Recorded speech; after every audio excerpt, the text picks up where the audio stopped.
Viewers, आप सभी का आसाम जी के चैनल में स्वागत है और एक इम्पोर्टेंट एक्साइटिंग लेसन के साथ मैं आपके सामने हूँ, जिसमें मैं 10 मोस्ट इम्पोर्टेंट करंट अफेयर्स जो 2020 में हुए हैं अब तक उसको डिस्कस करूँगा।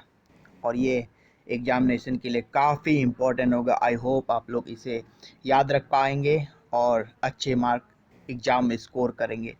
सो बढ़ते हैं आज के पहले क्वेश्चन की तरफ। सो पहला क्वेश्चन है, who is the first chief of defence staff of India. जो फर्स्ट टाइम ये पोस्ट को क्रिएट किया गया है इंडिया में, जो तीनों जो सेना हैं, इंडियन एयरफोर्स, इंडियन नेवी और इंडियन आर्मी से ऊपर एक जो चीफ ऑफ डिफेंस स्टाफ इनके चीफों से ऊपर होता है। सो ये किसे बनाया गया है? ए बिपिन रावत, बी मुकुंद नरावने, सी राकेश कुमार सिंह भदौरिया, डी करमबीर सिंह। सो इसका करेक्ट आंसर है बिपिन रावत। सो क्या होता है, जो चीफ ऑफ डिफेंस स्टाफ होते हैं वो 4 स्टार रैंक होते हैं, 4 स्टार रैंक। उसके बाद जो बाकी ऑप्शन है, राकेश कुमार सिंह भदौरिया, RKS भदौरिया, वो क्या है? एयरफोर्स के चीफ हैं। मुकुंद नरावने आर्मी के चीफ हैं और एडमिरल करमबीर सिंह नेवी के चीफ हैं। सो अब बढ़ते हैं नेक्स्ट क्वेश्चन की तरफ। So who is the present attorney general of India. जो अटॉर्नी जनरल इंडिया के वो इस समय कौन है? ए मुकुल रोहतगी, बी प्रशांत भूषण, सी शरद अरविंद बोबडे, डी के वेणुगोपाल। सो इसे ट्राई कीजिएगा आप लोग।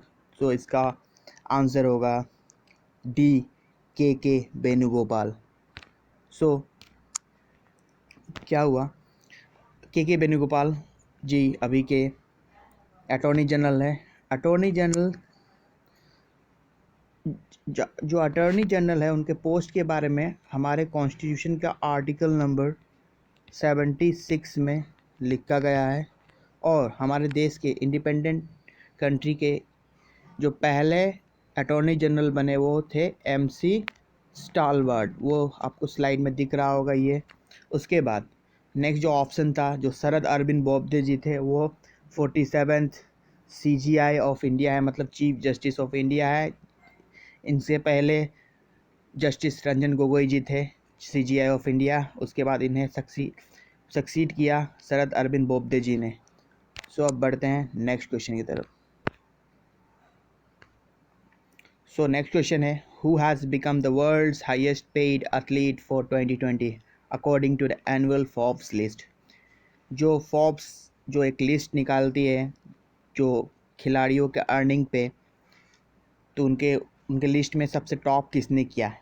ए क्रिस्टियानो रोनाल्डो, बी मैसी, सी रॉजर फेडरर, डी नेमार। तो इसका करेक्ट ऑप्शन है सी रॉजर फेडरर। सो रॉजर फेडरर करेक्ट ऑप्शन है।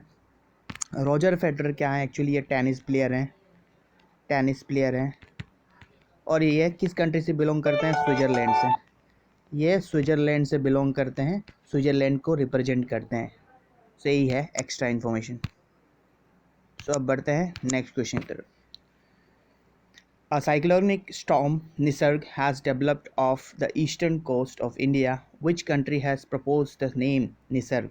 जो एक साइक्लोन आया था कुछ दिन पहले, निसर्ग, जिसने बे ऑफ बंगाल को हिट किया था, और इसका नामकरण किसने किया था? जो निसर्ग जो नेम हुआ था, जो निसर्ग नेम था ये वाला निसर्ग, उसका नाम किसने कहा था? ए इंडिया ने निसर्ग रखा था, या बी बांग्लादेश ने, सी इंडोनेशिया ने, डी वियतनाम ने। सो इसका आंसर है बी बांग्लादेश ने इसका नाम निसर्ग रखा। ये याद रखिएगा, ये इम्पोर्टेंट है। सो इसका आंसर है बांग्लादेश। सो जो बाकी कंट्री है, जैसे कि बाकी कंट्री क्या क्या है देख लो आप एक बार। बाकी कंट्री से बांग्लादेश के बारे में आप कुछ फैक्ट जान लो। बांग्लादेश इंडिया के साथ हाईएस्ट बॉर्डर शेयर करता है, 4000 समथिंग किलोमीटर का बॉर्डर। और बांग्लादेश का राजधानी ढाका है ढाका है, और इंडोनेशिया का है जकार्ता, वियतनाम का है हनोई। सो ये इम्पोर्टेंट है, ये सब याद रखिएगा, पूछ सकते हैं एग्जाम में। सो अब बढ़ते हैं नेक्स्ट क्वेश्चन की तरफ। सो recently SpaceX, which spacecraft with two NASA astronaut has been successfully docked with the International Space Station. So recently क्या हुआ था, SpaceX का एक जो रॉकेट, जो दो नासा के एस्ट्रोनॉट मतलब जो अंतरिक्ष यात्री को लेके गया था, और वो फिलहाल जून में ही उन्होंने सक्सेसफुली लैंड कर लिया इंटरनेशनल स्पेस स्टेशन पे। सो जो रॉकेट था उसका नाम क्या था, रॉकेट का नाम क्या था? ए फाल्कन, बी ड्रैगन, सी स्टारशिप, डी अरबसैट। तो इसका करेक्ट आंसर है बी ड्रैगन। सो ड्रैगन से ही दो एस्ट्रोनॉट उतर गए इंटरनेशनल स्पेस स्टेशन पे। सो इसका ऑप्शन तो आंसर तो पता चल गया। सो अब बढ़ते हैं नेक्स्ट क्वेश्चन की तरफ। Which country hosted the virtual global vaccine summit 2020? आप जानते हो कोरोना के चलते ये काफ़ी न्यूज़ में वैक्सीन। सो वैक्सीन के लिए जो समिट हुआ था वो किस कंट्री में हुआ था? ए United states, B France, C United kingdom, D Argentina. सो इसका करेक्ट आंसर है United kingdom, C United kingdom. सो यूनाइटेड स्टेट्स, फ्रांस और ये जो बाकी कंट्रीज़ है, जैसे यूएसए में भी इलेक्शन आने वाला है, फ्रांस, जैसे देख मैं बता रहा हूँ, जो यूनाइटेड नेशन सिक्योरिटी काउंसिल होता है यूएनएससी के परमानेंट 5 मेंबर्स होते हैं जिनके पास वीटो होता है, जैसे कि एक है यूएसए, उसके बाद यूके, फ्रांस, रसिया और चाइना। ये याद रखिएगा कि P5 जो यूएनएससी के सिक्योरिटी काउंसिल के 5 जो परमानेंट मेंबर हैं उनके नाम है यूएसए, रसिया, चाइना, यूके और फ्रांस। ये याद रखिएगा, ये काफ़ी इम्पोर्टेंट है। सो अब बढ़ते हैं नेक्स्ट क्वेश्चन की तरफ। सो इसका आंसर है यूनाइटेड किंगडम। नेक्स्ट क्वेश्चन है which country has backed the right to host the women's Asian football cup 2022? A जो 2022 में एशियन फुटबॉल कप होगा इस किस कंट्री में होगा जो वुमेन का होगा? A Japan, B Jordan, C India, D Australia. So इसका आंसर है सी इंडिया। इंडिया में ये खेला जाएगा, इंडिया होस्ट करेगा इसे। और जापान की राजधानी है टोक्यो, और टोक्यो में ओलंपिक 2020 होने वाला था लेकिन इसे पोस्टपोन करके अगले साल कर दिया गया है। और ऑस्ट्रेलिया की राजधानी क्या है? कैनबेरा। ऑस्ट्रेलिया की राजधानी कैनबेरा है। सो यही एक्स्ट्रा इन्फॉर्मेशन इस क्वेश्चन के लिए। सो अब बढ़ते हैं नेक्स्ट क्वेश्चन की तरफ। सो इसका आंसर है सी India. So the team of Archaeological Survey of India ASI has discovered an 111,000 so एक 1100 years old Shivalinga in which country during temple excavations?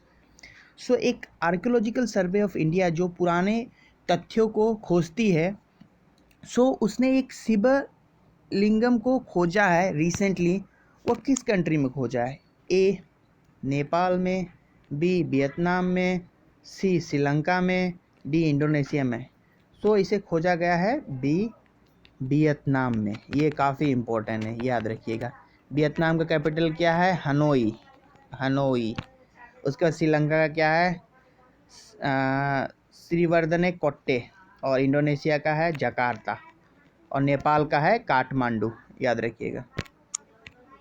सो अब बढ़ते हैं नेक्स्ट क्वेश्चन की तरफ। आई होप आप लोगों को ये सीरीज इंटरेस्टिंग लग रहा होगा। वियतनाम जो आंसर है इसका। सो The National Career Service है NCS portal is an initiative of which ministry. जो NCS पोर्टल का जो इनिशिएटिव वो किस मिनिस्ट्री के अंतर्गत आता है? A ministry of corporate affairs, B ministry of textiles, C ministry of labour and employment exchange, D ministry of commerce industry. So इसका आंसर है C ministry of labour and employment. ये है इसका आंसर। जैसे कि हमारे आसाम में क्या होता है, एम्प्लॉयमेंट एक्सचेंज होता है, वैसे सेंट्रल लेवल पे ministry of labour national career service होता है। उसमें अनएम्प्लॉयड जो गाइज होते हैं वो रजिस्टर करके अपने आप को एलिजिबल कर सकते हैं। सो इसका आंसर है ministry of labour and employment. और लास्ट क्वेश्चन जो आज का है, what is the rank of India in the 2020 environmental performance index. जो इन्वायरमेंटल परफॉर्मेंस इंडेक्स जो आया था 2020 में, तो इंडिया का रैंक क्या था? ए 168, बी 54th, सी 114th और डी 98। सो इसका आंसर है ए आंसर है इसका। 168 रैंक था इंडिया का रिसेंटली, बहुत ही पुअर परफॉर्मेंस था। सो इस रिपोर्ट को पब्लिश करते हैं, ये याद रखिए कौन पब्लिश करता है, वर्ल्ड इकोनॉमिक फोरम के साथ मिलके याल और कोलंबिया यूनिवर्सिटी इसे पब्लिश करती है। तो ये एक्स्ट्रा फैक्ट रहा आप लोग को। आई होप आप लोगों को ये सीरीज़ काफ़ी अच्छा लगा होगा। अच्छा लगा हो तो लाइक शेयर सब्सक्राइब जरूर कीजिएगा ताकि मेरा मोटिवेशन बना रहे। Thank you.